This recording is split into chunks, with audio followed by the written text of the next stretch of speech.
मोहब्बत की ज़रूरत पार्ट 9। मैंने देखा तो डेरे पे बहुत रश लगा हुआ था। काफ़ी सारे लोग मेरे अब्बा के साथ आए हुए थे उसके गवाह के तौर पर, लेकिन हमें कोई फ़िक्र नहीं थी। फिर हम जैसे ही पहुँचे तो चौधरी का मुलाजिम मेरी अम्मी को लेके एक कमरे में चला गया और फिर मैं वहाँ आके बैठ गया। फिर 10 मिनट बाद चौधरी भी आ गया और आते ही मुझे हाथ मिलाने लगा, मुझसे हाल हवाल पूछने लगा। मेरा अब्बू और उसके आए हुए तमाम गवाह ये देखकर बड़ा हैरान हुए कि चौधरी मुझसे मिल रहा है। फिर वो चौधरी कहने लगा, हाँ भाई, क्या कहा था तुमने, बताओ, तुम्हारा बेटा आया हुआ है। फिर मेरा अब्बू कहने लगा कि मेरे बेटे को क्यों बुलाया है, इसकी माँ को बुलाओ ना, मेरा असल झगड़ा तो इसकी माँ के साथ है। फिर वो चौधरी कहने लगा कि शर्म कर, मैं मर्दों में उसको बुला लूँ, तो बस बता सबके सामने असल बात क्या है कि वो फलां और ढिमकाना, इसमें कुछ झूठ और कुछ सच। फिर उस चौधरी ने मुझे कहा कि हाँ यूसुफ, तुम्हारा बाप सच बोल रहा है। मैंने कहा नहीं चौधरी साहब, मेरा बाप सब झूठ बोल रहा है। असल में हकीकत तो ये है कि सारी खराबी मेरे बाप में है, यही रज्जों के पीछे पड़ा हुआ है। मेरी अम्मी ने तो इसे बहुत बार रोका, लेकिन ये उसको बार बार पीटता था और तलाक की धमकी देता था। आखिर मेरी माँ कब तक बर्दाश्त करती, इसीलिए मैं खुद अपनी माँ को अपने बाप से दूर ले गया हूँ। फिर मेरे बाप को चौधरी कहने लगा, ओए, ये सच कह रहा है तेरा बेटा, तो ऐसा करता है। फिर वो चौधरी कहने लगा नौकर को, जाओ ज़रा डंडा निकाल के आओ, मैं उसको बताऊं कि ये झूठ कैसे बोलता है। मेरा अब्बा बहुत परेशान हुआ कि चौधरी को क्या हुआ, लेकिन मुझे शर्म आ रही थी। मैं अपनी आंखों के सामने अपने अब्बू को पिटते हुए नहीं देखना चाहता था। वो नौकर गया और डंडा लेके आया, चौधरी के हाथ में दिया। चौधरी ने कहा कि पकड़ के इसको मेरे सामने ले आओ, और फिर मेरे अब्बा को कहा कि चलो मुर्गा बन जा। वो मुर्गा बनने ही लगा। मैंने कहा चौधरी साहब, बस मारे ना आप, हमें हमारा हक दिलवा दें, हमारा कोई और झगड़ा नहीं है। फिर वो चौधरी कहने लगा, नहीं तो रुक तो सही, मैं इसे बताऊं तो सही कि औरत पे हाथ कैसे उठाते हैं। फिर वो चौधरी ज़ोर से डंडे मेरे अब्बू पे बरसाता रहा, और फिर उसके आए हुए गवाह भी खामोश थे, कोई भी बोल नहीं रहा था। 4-5 डंडे ही मारे होंगे। मैंने जाके चौधरी साहब को कहा, चौधरी साहब बस करें, इसके लिए बहुत है, बस इसे बोलें कि हमारी ज़मीनें हमारे हवाले कर दे। फिर मेरा अब्बू कहने लगा, मैं मरता मर जाऊंगा, लेकिन अपनी कमाई हुई ज़मीनें तुम लोगों को नहीं दूंगा, तुम लोगों ने आज मुझे मरवाया है। फिर वो चौधरी कहने लगा कि मैं भी देखता हूँ तो कैसे नहीं देता। फिर अपने मुलाजिम को बुलाया, कहा इधर आ और ले जाए इसको उस कमरे में बंद कर दे, तब तक इसे नहीं छोड़ूंगा जब तक ये उनका हक नहीं दे देता। फिर मेरे अब्बू को काफ़ी लोग समझाने लगे, कहने लगे दे दे, ख्वामख्वाह जलील होगा, देना तो तुझे वैसे ही पड़ेगा, क्योंकि चौधरी जो भी फैसला कर देता था उससे मानना ही पड़ता था। मेरा अब्बू बज़िद था कि मैं नहीं दूंगा, और फिर चौधरी ने मेरे अब्बू को कमरे में बंद करवा दिया। 10 मिनट ही गुजरे होंगे, मेरे अब्बू ने आवाज़ दी, कहा कि मुझे मंजूर है चौधरी साहब, मुझसे गलती हो गई, मैं इनको इनका हक देता हूँ। फिर वो चौधरी मेरे अब्बू से कहने लगा, खाली हक ही नहीं देना, इनकी माँ को तलाक भी दो, वो तुम्हारे साथ नहीं रहना चाहती। फिर मेरा अब्बू कहने लगा कि नहीं, मैं अपनी बीवी को तलाक तो नहीं दूंगा, आप उसे बुलवा दीजिए चौधरी साहब, मैं उससे हाथ जोड़ के माफ़ी मांग लूँगा। फिर मेरा अब्बू काफ़ी इसरार करने लगा, खुदा के लिए मुझे तलाक मत दिलवाइए, मैं अपनी बीवी को मना लूँगा, एक दफ़ा तो मिलवा दीजिए। फिर चौधरी मेरे अब्बू को कहने लगा, अच्छा रुक, मैं उससे पूछ के आता हूँ कि वो तुमसे मिलना चाहती भी है या नहीं। अब मैं बड़ा परेशान हो गया, कहीं मेरी अम्मी अब्बू के साथ सुलह न कर ले। फिर मैं फ़ौरन अम्मी के कमरे में गया जहाँ मेरी अम्मी बैठी हुई थी। जाके उसको मैंने सारी बात बताई। मैंने कहा, अम्मी, अब्बू से सुलह मत करना, हमें हमारी ज़मीनें भी मिल रही हैं और तुम्हें तलाक भी, हम कराची जाके बहुत अच्छी और अमीरों वाली ज़िंदगी गुजारेंगे। میری امی نے کہا کہ یوسف تو پریشان نہ ہو، آنے دے اس شخص کو، میں اس سے صلح نہیں کروں گی۔ اور پھر اتنے میں چودھری میرے ابو کو لے کے آ گیا میری امی کے سامنے۔ میرا ابو میری امی کے سامنے ہاتھ جوڑنے لگا، اس کی منتیں کرنے لگا، حتیٰ کہ اس کے پاؤں بھی پڑ گیا۔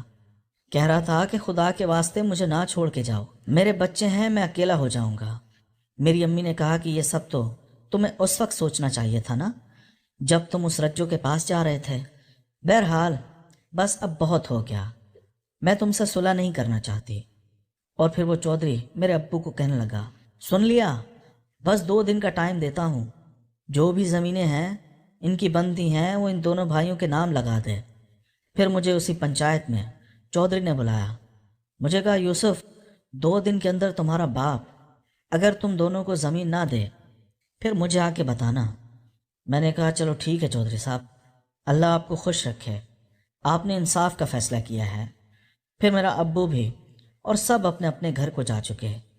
آج ہم بہت خوش تھے کیونکہ فیصلہ ہمارے ہی حق میں ہوا تھا۔ جب سب لوگ اپنے اپنے گھر چلے گئے، ڈیرا خالی ہو گیا۔ چودھری مجھے کہنے لگا، یوسف تو بھی ابھی یہاں سے چلا جا، اپنی ماں کو یہاں چھوڑ کے، شام میں آنا اور لے جانا۔ میں بڑا پریشان تھا، میں کیا کروں؟ چودھری کو منع بھی تو نہیں کر سکتا تھا۔ میں نے کہا اچھا چودھری صاحب، مجھے اپنی امی سے ملنے تو دیں۔ پھر میں گیا، میں نے امی کو بتایا، امی مبارک ہو، فیصلہ ہمارے حق میں ہو گیا ہے اور 2 دن کے اندر ہماری زمینیں بھی مل جائیں گی اور ابو تمہیں طلاق بھی دے دے گا، پھر ہم کراچی چلتے ہیں۔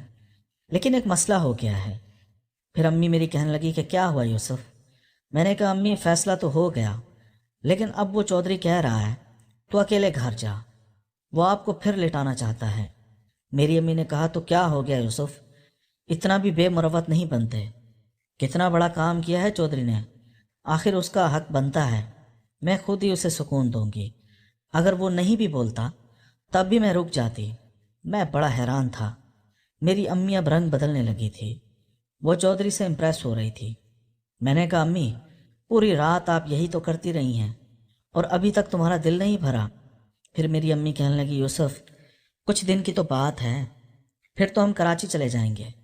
میں نے کہا کراچی تو چلے جائیں گے، لیکن وہ چودھری کہہ رہا ہے کہ میں تم لوگوں کا وہاں بھی پیچھا نہیں چھوڑوں گا اور وہاں بھی چکر لگاتا ہی رہوں گا۔ پھر میری امی کہنے لگی کوئی بات نہیں، آخر وہ ہمارے اتنے کام تو کر رہا ہے اور ویسے بھی ہمیں فائدہ ہے، ہمیں اس سے بنا کے رکھنی پڑے گی۔ تجھے یوسف جتنے بجے چودھری نے کہا ہے تو آ جانا، پھر مجھے لے جانا۔ میں نے کہا چودھری تو کہہ رہا ہے کہ شام کو آنا۔ اس نے کہا اچھا تو جا، پھر شام کو آ جانا۔ میں نے کہا امی 6 تو بج گئے ہیں، اس سے زیادہ شام اور کیا ہوگی؟ پھر میری امی کہنے لگی رات کو 10 بجے آ جانا اور گھر جا کے وہی بولنا کہ امی وہاں کام کر رہی ہے، کل والا جھوٹ بول دینا۔ اب میری امی کا بھی دل یہی چاہ رہا تھا کہ وہ چودھری سے اپنا کام کروائیں۔ پھر میں مجبور ہو کے خاموشی کے ساتھ واپس گھر آ گیا۔ میں نے ساری کہانی اپنی بہن بھائیوں کو سنائی۔ آج ہمارے گھر میں خوشی کا ماحول تھا۔ پھر کنیز میری بہن آئی میرے پاس، مجھے کہنے لگی بھائی مبارک ہو، آپ لوگوں کو تو آپ کا حق مل گیا، بھائی آپ میرے بارے میں کب سوچیں گے؟ میں نے کہا سوچنا کیا ہے کنیز؟ وہ کہنے لگی کہ میں نے آپ کو کتنے دفعہ کہا ہے کہ میری شادی اس پٹھان سے کروا دو۔ میں نے کہا کنیز ابھی تو مسئلہ ختم ہی نہیں ہوا، ابھی ہمیں وہ زمین ملنی ہے، ہم اس سے بیچیں گے، پھر کراچی سیٹل ہوں گے، اور پھر میں تم سے وعدہ کرتا ہوں اگر تمہیں کراچی میں کوئی لڑکا پسند آ گیا تو ٹھیک، ورنہ میں اسی پٹھان کو وہیں کراچی بلا کے تمہاری شادی کروا دوں گا۔ پھر وہ کہنے لگی بھائی یاد رکھیے گا، بھولیے گا نہیں۔ میں نے کہا ہاں ہاں کنیز، اچھا ایک کام تو کر، آج رات کوئی پروگرام تو بنا۔ پھر وہ کنیز کہنے لگی ہاں بھائی میں بھی یہی سوچ رہی ہوں، جب سے میں نے آپ کا گاجر ہاتھ میں لیا تھا تب سے مجھے اسے کھانے کی طلب محسوس ہو رہی تھی، آج تو کوشش کرتے ہیں کہ رات کو اسے کھا ہی لیا جائے۔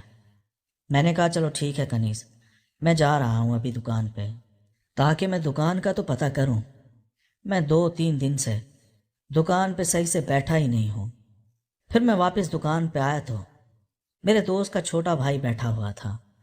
پھر میں نے اسے کہا کہ ہاں سنا، دکان پہ اچھا لگ رہا ہے، دکان چلانے میں چلا لو گے؟ अगर मैं कराची शिफ्ट हो गया। वो कहने लगा, हाँ हाँ उस्ताद जी, क्यों नहीं, बहुत अच्छी दुकान है, आप ये दुकान बेच दो, मैं इसे ख़रीद लूँगा। मैंने कहा, नहीं नहीं, मैंने बेचने के लिए तो नहीं दी है तुझे, फ़िलहाल तू बैठ, मैं कराची जाके अगर वहाँ मेरा कोई अच्छा सेटअप बन जाता है तो फिर मैं ये दुकान तुम्हें बेच दूँगा। वो कहने लगा, अच्छा ठीक है। फिर मैंने उस औरत को फ़ोन किया जिसके पास मैंने रात गुजारी थी। मैंने कहा कि मैंने दुकान भी छोड़ दी है और हमें ज़मीनें भी मिल रही हैं, फ़ैसला हमारे हक़ में हो गया है, बस तुम कराची की तैयारी रखो, 4-5 दिन लगेंगे, मैं अपनी ज़मीनें भी बेच दूँ, हम कराची में कोई अच्छा सा घर ले लेंगे। तो वो भी काफ़ी खुश हो गई। वो समझ रही थी कि शायद मैं उससे शादी करूँगा। फिर वो कहने लगी, हाँ यूसुफ, कराची 2 मंजिला घर बनवाना, नीचे तुम्हारे अम्मी और भाई रहेंगे, ऊपर तुम और मैं रहेंगे, आखिर कल को हमने शादी भी तो करनी है। फिर मैंने उससे कहा कि मैं आपको सीधी बात बता दूँ, मैं अभी शादी नहीं करना चाहता, मैं अपने पाँव पे खड़ा होना चाहता हूँ, मैं अपना बड़ा कारोबार सेट करना चाहता हूँ, उसके बाद ही देखूँगा, तुम्हें धोखे में नहीं रखना चाहता। तुम्हें कराची चलना है तो चलो, इस आसरे में मत चलो कि मैं तुमसे शादी करूँगा। फिर वो कहने लगे, यूसुफ कोई बात नहीं, तुम एक दफ़ा कराची तो चल, मैं तुम्हें इतना सुकून दूंगी, तुम खुद ही तरसोगे मेरे साथ शादी करने के लिए। और फिर वो मुझे कहने लगी, यूसुफ आज रात तुम मेरे घर आओगे? फिर मैंने सोचा कि आज तो मैं अपनी बड़ी बहन से वादा करके आया था कि मैं उसके साथ सुकून हासिल करूँगा। फिर मैंने उस औरत को कहा कि नहीं, आज तो नहीं, मैं 2-3 दिन बहुत बिज़ी हूँ, मुझे वो ज़मीनें निकलवानी है और फिर हम कराची चल के सुकून लेंगे। फिर वो कहने लगी, यूसुफ तुम आ जाते तो बेहतर था, चलो ठीक है, तुम इन कामों से फारिग हो जाओ और फिर मिल लेंगे, कौन सा तुम भागे जा रहे हो। मैंने कहा ठीक है। फिर मैंने अपने भाई को फ़ोन करके बाहर बुलाया। मैंने कहा, काशिफ ज़रा बाहर आ। वो बाहर आया। हम अपने ही छोटे से शहर के एक होटल पे जाके बैठे। मैंने कहा, काशिफ तुझसे एक बात करनी है, घर पे तो तुम्हें पता है मेरी बहनें हैं, उनके सामने तो बात नहीं कर सकता। फिर वो कहने लगा, हाँ हाँ भाई बताइए। मैंने कहा, भाई ज़मीनें हमारी मिलने वाली हैं तो हम आपस में बंटवारा कर लेते हैं कि किसका कितना हिस्सा बनता है। फिर वो कहने लगा, हाँ भाई जो भी आप कहेंगे मुझे मंजूर है। मैंने कहा, तुम्हारा और मेरा हिस्सा मिला के अम्मी का भी कुछ मिलेगा और थोड़ा सा बहनों का भी, सब टोटल मिला के 6-7 करोड़ की ज़मीन बनेगी।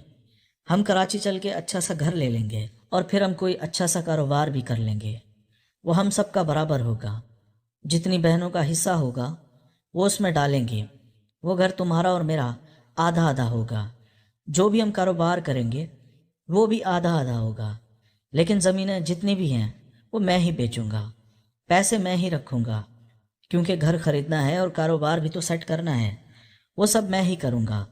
फिर मैं तुम्हें बताता रहूँगा कि क्या चीज़ कितने की आई है, इस हिसाब किताब में खोट नहीं होगी, इस चीज़ की तुम फिक्र मत करना। फिर वो काशिफ कहने लगा, हाँ हाँ भाई आपने क्या बात कर दी है, आप मेरे बड़े भाई हो, अब आप ही मेरे अब्बू हो।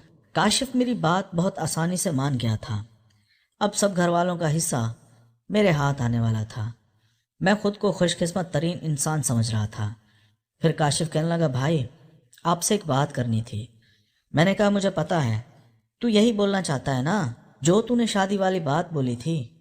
वो कहने लगा, हाँ हाँ भाई। मैंने उसे कहा, तू हमें एक दफ़ा कराची तो आने दे, वहाँ पे थोड़ा सा सेटल तो होने दे, हम खुद ही उस लड़की वालों के घर चलेंगे, हमारा स्टेटस देख के वो भी मान जाएंगे, पहले मुझे ये सेटिंग तो करने दे, मेरा वादा है कि मैं तुम्हारी शादी उसी से करवाऊँगा। फिर वो भी खुश हो गया और फिर हम रात को खाने का सामान लेके घर आ रहे थे तो भाई पूछने लगा, भाई अम्मी नहीं आई?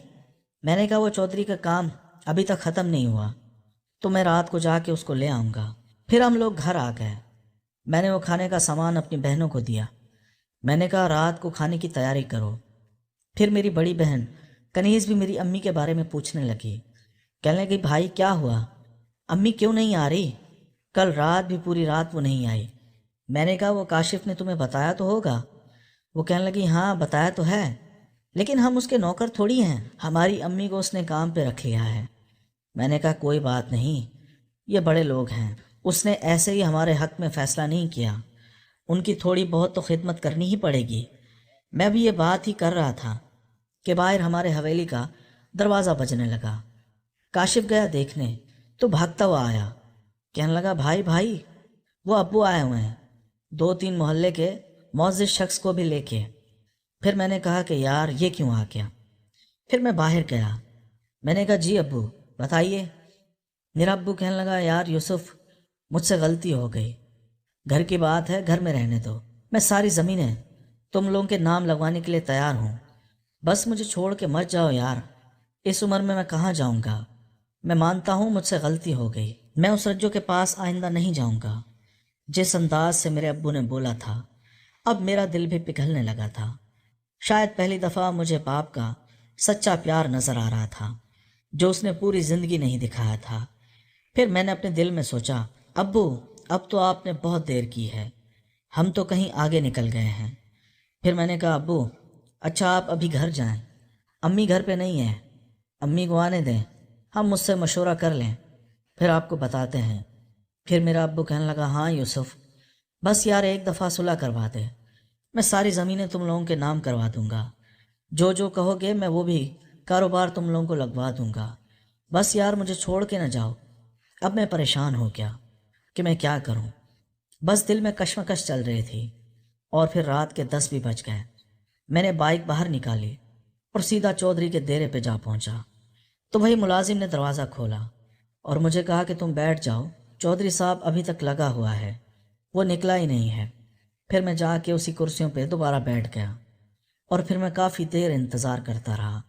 آدھا گھنٹہ لگ گیا، میری امی باہر آئی تو ایسا لگ رہا تھا کہ جیسے پہاڑ کو سر پہ اٹھا کے آئی ہو۔ میری امی سے چلا بھی نہیں جا رہا تھا۔ وہ آئی، مجھے کہا یوسف، چودھری نے تو میری جان ہی نکال دی ہے، چلو گھر چلو، میری طبیعت خراب ہو گئی ہے، میں سونا چاہتی ہوں۔ میں نے کہا امی کیا کیا چودھری نے؟ اس نے کہا ابھی نہیں بتا سکتی۔ دوستو اس کہانی کی اگلی قسط دیکھنے کے لیے اس چینل کو سبسکرائب کر لیجئے اور بیل کے آئیکن کو کلک کر لیجئے تاکہ نئی آنے والی قسط آپ کو جلد از جلد مل سکے۔ شکریہ۔